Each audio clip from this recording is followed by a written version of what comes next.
Hello hello.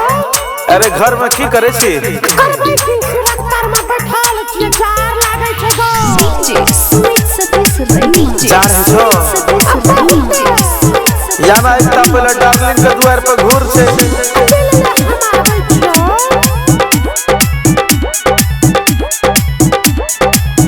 जानू हाथ से कैछा कि तू आँख से कैछा टुकुर टुकुर तू हमरा कथिला देखै छै। जानू हाथ से कैछा कि तू आँख से कैछा टुकुर टुकुर तू हमरा कथिला देखै छै। हमरे दूरा ताप छ घुरा अब जदी तक बेटा लोल दे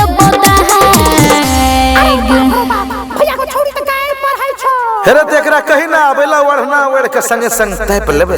कोई खाके तपेग कोई न होके तपेग हमरा जाका छौड़ा दोसर दुआरा जाके तपे आएग। कोई खाके तपेग कोई न होके तपेग हमरा जाका छौड़ा दोसर दुआरा जाके तपे आएग। DJ Sumit Satish Raini DJ Sumit Satish Raini DJ Sumit Satish Raini DJ.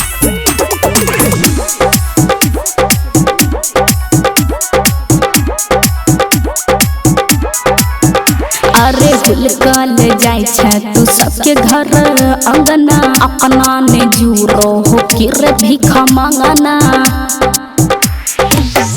बैठल छियैता छौड़ी की है छो तोरा गा जाइके नहीं मन करे छै देख के धना धोरा गे। अब तमन्ना भजो जल्दी रवाना भजो आदत सुधार गलत आदत गेलो लहग। झरक गेले झरक गेले झरक गेले। आ छोड़ी के प्यार में हमर दिल धड़क गेले हो।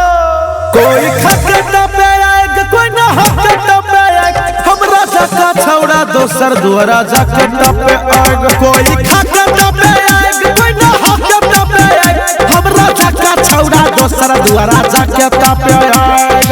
DJ Sumit Satish Raini DJ Sumit Satish Raini DJ Sumit Satish Raini DJ. Mix by Abhishek Anurag.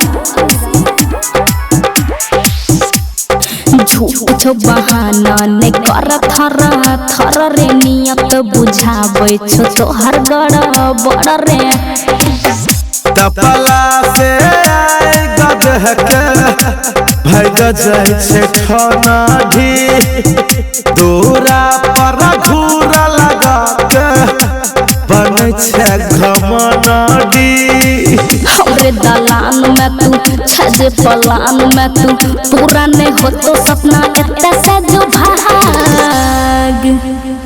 हेगे आ तापये गने दे करे हो त पजार ली कथि लगुर और पुआर छो दहिन गन है। कोई खाके तपे आएग कोई न होके तपे आएग हमरा जाका छौड़ा दोसर दुआरा जाके तपे आएग। कोई खाके तपे आएग कोई न होके तपे आएग हमरा जाका छौड़ा दोसर दुआरा जाके तपे आएग।